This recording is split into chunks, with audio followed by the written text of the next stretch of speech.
ਭਾਰਤ ਦੁਨੀਆ ਦੀਆਂ ਸਭ ਤੋਂ ਜ਼ਿਆਦਾ 25% ਸਹਿਕਾਰੀ ਸੰਸਥਾਵਾਂ ਦਾ ਹੱਬ ਹੈ। ਅਸਲ ਵਿੱਚ ਇੱਥੇ 8 ਲੱਖ ਸਹਿਕਾਰੀ ਸਮਿਤੀਆਂ ਹਨ, ਜਿਸ ਵਿੱਚ 30 ਕਰੋੜ ਲੋਕ ਜੁੜੇ ਹਨ। ਇਹ ਦੇਸ਼ ਦੇ ਲਗਭਗ ਹਰ ਜ਼ਿਲ੍ਹੇ ਵਿੱਚ 35 ਤੋਂ ਜ਼ਿਆਦਾ ਸੈਕਟਰਾਂ ਵਿੱਚ ਫੈਲੀਆਂ ਹੋਈਆਂ ਹਨ। ਸਹਿਕਾਰੀਤਾ ਸਮਾਵੇਸ਼ੀ ਆਰਥਿਕ ਵਿਕਾਸ ਅਤੇ ਸਮਾਜਿਕ ਕਲਿਆਣ ਦਾ ਇੱਕ ਜ਼ਰੂਰੀ ਜ਼ਰੀਆ ਹੈ। ਉਹ ਗਰੀਬੀ ਮਿਟਾਉਣ, ਖੁਰਾਕ ਸੁਰੱਖਿਆ ਅਤੇ ਰੋਜ਼ਗਾਰ ਪੈਦਾ ਕਰਨ ਦੀਆਂ ਸਮੱਸਿਆਵਾਂ ਨਾਲ ਨਜਿੱਠਣ ਵਿੱਚ ਬਹੁਤ ਵੱਡੀ ਭੂਮਿਕਾ ਨਿਭਾ ਸਕਦੀਆਂ ਹਨ ਅਤੇ ਉਹਨਾਂ ਕੋਲ ਜ਼ਮੀਨੀ ਪੱਧਰ ਉੱਤੇ ਵਸਤੂ ਅਤੇ ਸੇਵਾਵਾਂ ਉਪਲਬਧ ਕਰਾਉਣ ਦੀ ਵੱਡੀ ਸਮਰੱਥਾ ਹੈ। आज यहाँ हम सहकार से समृद्धि की चर्चा कर रहे हैं। सहकार गांव के स्वावलंबन का भी बहुत बड़ा माध्यम है और उसमें आत्मनिर्भर भारत की ऊर्जा है। ਪ੍ਰਧਾਨ ਮੰਤਰੀ ਦੇ ਨਜ਼ਰੀਏ ਦੇ ਆਧਾਰ ਉੱਤੇ ਅਤੇ ਸਹਿਕਾਰਿਤਾ ਮੰਤਰੀ ਦੇ ਮਾਰਗਦਰਸ਼ਨ ਵਿੱਚ ਇਸ ਮੰਤਰਾਲੇ ਨੇ ਆਪਣੀ ਤਰ੍ਹਾਂ ਦਾ ਪਹਿਲਾ ਰਾਸ਼ਟਰੀ ਸਹਿਕਾਰੀ ਡੇਟਾਬੇਸ ਬਣਾਉਣ ਉੱਤੇ ਕੰਮ ਕਰਨਾ ਸ਼ੁਰੂ ਕੀਤਾ। ਪਰ ਇਸ ਤਰ੍ਹਾਂ ਦੇ ਵਿਭਿੰਨ ਖੇਤਰਾਂ ਦੀ ਜਾਣਕਾਰੀ ਨੂੰ ਇੱਕ ਪੁਆਇੰਟ ਐਕਸੈਸ ਡੇਟਾਬੇਸ ਵਿੱਚ ਨਾਲੋਂ ਨਾਲ ਰੱਖਣਾ ਇੱਕ ਜਟਿਲ ਕਾਰਜ ਹੈ। ਇੱਥੇ ਜ਼ਰੂਰਤ ਸੀ ਸਹਿਯੋਗ ਦੇ ਸਿਧਾਂਤ ਨੂੰ ਅਮਲ ਵਿੱਚ ਲਿਆਉਣ ਦੀ।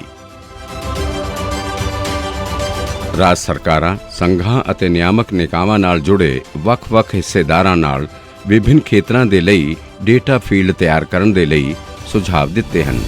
हमने देश भर की कोऑपरेटिव का एक डेटाबेस बनाया है। यहाँ भारतीय सहकारी संघ में बैठकर सहकारिता मंत्रालय में और किसी भी रजिस्ट्रार, स्टेट रजिस्ट्रार की ऑफिस में क्लिक करने मात्र से ही हर गांव के अंदर कितनी सहकारी संस्था है, हर तहसील के अंदर कितनी सहकारी संस्थाएं हैं, हर जिले में कितनी सहकारिता संस्था है, इसका एक मैप मिल जाएगा। इससे हम वैक्यूम को आइडेंटिफाई कर खाली जगहों की पहचान कर हम हमारे एक्सपांशन का काम करेंगे। लगभग 2,64,000 सहकारी समितियों ਨੂੰ कवर करते हुए 3 ਖੇਤਰਾਂ पैक्स, डेयरी ਅਤੇ ਮੱਛੀ ਪਾਲਣ ਵਿੱਚ ਸਹਿਕਾਰੀ ਸਮਿਤੀਆਂ ਦੀ ਮੈਪਿੰਗ ਪੂਰੀ ਕੀਤੀ ਗਈ ਸੀ।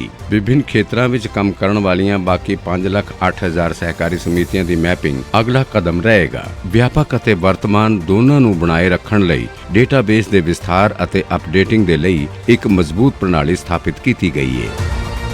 मैं कह सकता हूं कि डेटाबेस बनाने के बाद में हम कोऑपरेटिव मूवमेंट को पूरी तरह से जमीनी स्तर पर इसको हम ले जाएंगे। GIS सहित IT उपकरण ਅਤੇ ਮੈਨੇਜਮੈਂਟ ਇਨਫੋਰਮੇਸ਼ਨ ਸਿਸਟਮ ਦੇ ਉਪਯੋਗ ਦੇ ਰਾਹੀਂ ਇਹ ਸਿਸਟਮ ਸਾਰੇ ਹਿੱਸੇਦਾਰਾਂ ਦੇ ਲਈ ਉਪਲਬਧ ਹੈ ਅਤੇ ਗਤੀਵਿਧੀਆਂ ਦੀਆਂ ਸੀਮਾਵਾਂ ਦੇ ਲਈ ਇਸਤੇਮਾਲ ਕੀਤਾ ਜਾ ਸਕਦਾ ਹੈ।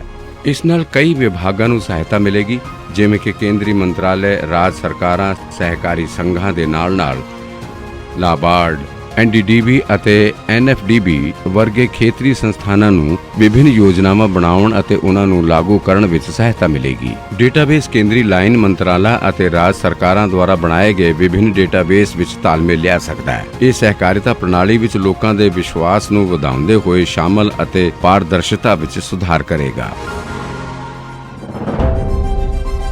ਸਭ ਤੋਂ ਮਹੱਤਵਪੂਰਨ ਗੱਲ ਇਹ ਹੈ ਕਿ ਇਹ ਵਿਭਿੰਨ ਭੂਗੋਲਿਕ ਖੇਤਰਾਂ ਵਿੱਚ ਸਹਿਕਾਰੀ ਸਮਿਤੀਆਂ ਦੇ ਪ੍ਰਸਾਰ ਵਿੱਚ ਗੈਪ ਨੂੰ ਪਛਾਣਨ ਵਿੱਚ ਸਹਾਇਤਾ ਕਰੇਗਾ, ਜਿਸ ਨਾਲ ਹਰ ਪੰਚਾਇਤ ਵਿੱਚ ਮਲਟੀਪਰਪਜ਼ ਕੋਆਪਰੇਟਿਵਸ ਦੇ ਨਿਰਮਾਣ ਵਿੱਚ ਆਸਾਨੀ ਹੋਏਗੀ। ਇਹ ਸ਼੍ਰਮ, IT, ਸੇਵਾ ਅਤੇ ਨਿਰਯਾਤ ਵਰਗੇ ਨਵੇਂ ਖੇਤਰਾਂ ਵਿੱਚ ਸਹਿਕਾਰਿਤਾ ਦੇ ਵਿਸਥਾਰ ਕਰਨ ਵਿੱਚ ਵੀ ਸਹਾਇਤਾ ਕਰ ਸਕਦਾ ਹੈ।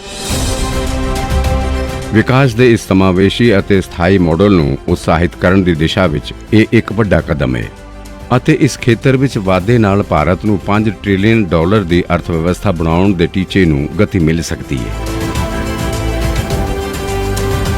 ਸਹਿਕਾਰ ਤੋਂ ਸਮਰਿੱਧੀ।